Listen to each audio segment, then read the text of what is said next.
नमस्कार, स्वागत है आपका इंडिया न्यूज 28 में। ये बात करते हैं मध्य प्रदेश की कुछ खास खबरों की।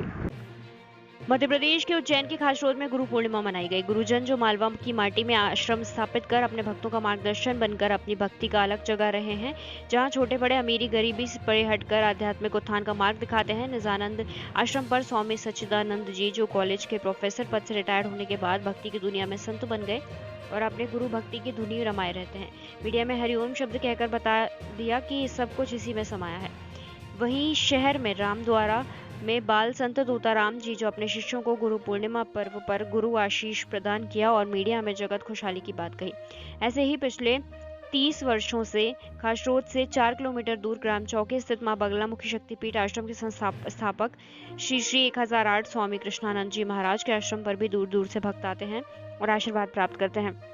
इसी के साथ खासरोद स्थानीय प्रशासन ने भी बगलामुखी शक्तिपीठ पहुंचकर आशीर्वाद लिया। इसी के साथ खासरोद जंप इकाई भी गुरुजी के आश्रम पहुंची और आशीर्वाद प्राप्त किया। वहीं खासरोद भक्तों द्वारा रुद्राक्ष का पौधा भी भेंट किया गया। उज्जैन से शंभू राठौड़ की रिपोर्ट। एक पुराने काल से महत्व चला हुआ आ रहा है और गुरु की एक अपनी महिमा है और गुरु निश्चित वही बन सकता है जो शिष्यों के आत्म कल्याण की चिंतन रखता हो और आदि अनादि काल से परंपरा चली हुई आ रही है। आज का दिन जो है ये जो भी हमारे आराध्य हैं जिनको हम मानते हैं और उनके प्रति हमारा समर्पण का एक भाव शिष्यों का रहता है। ऐसा ही भाव गुरु और शिष्य की परंपराओं को जन्म देता है। वेद व्यास जी महाराज जो है आदि गुरु कहे जाते हैं।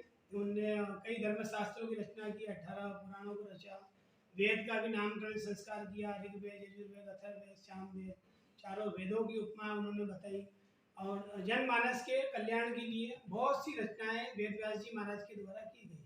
तो ऐसे समर्थ गुरुओं का आज ये पर्व है, तो निश्चित हम भी हमारी ओर से हम प्रणाम करते हैं, वंदन करते हैं। और यहाँ की जाती है माँ भगवती की, बगलामुखी की। तो कई विदेशों के भी भक्त यहाँ आ रहे हैं और मैंने ऐसा संत पहली बार देखा है। चूंकि मैं भी आपके मीडिया परिवार का ही सदस्य हूँ और हम लोग हमेशा संतों के आश्रमों और उनके बारे में परिचय प्राप्त करते हैं या उनके संदर्भ में कई वे चीज़ें भी जानना चाहते हैं जो आम लोगों के लिए किसी भी तरह की उत्सुकता का विषय हो सकती है। लेकिन हम एकाएक किसी भी संत या आश्रम में एक भक्त के रूप में या एक अनुयायी के रूप में प्रभावित नहीं होते, वो हमारे प्रोफेशन में भी नहीं आता।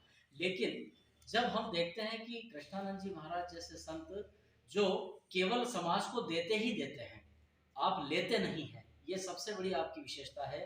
चाहे नई पीढ़ी के लिए उनके कैरियर के निर्माण की बात हो, उन्हें उच्च शिक्षा की महत्ता प्रदान करना हो, या कोई देव स्थल, धर्म स्थल, या गरीबों का उत्थान हो, सामाजिक कल्याण जैसे एक संत से जो अपेक्षा समाज को रहती है उसे पूज्य स्वामी श्री कृष्णानंद जी पूरा करते हैं। और इनका यही जो समाज के प्रति प्रेम और अनुराग है वो हमें मंदसौर से, इनकी जन्मस्थली से यहाँ गुरु पूर्णिमा के दिन भी खींच लाता है, आपके जन्म दिवस पे भी खींच लाता है।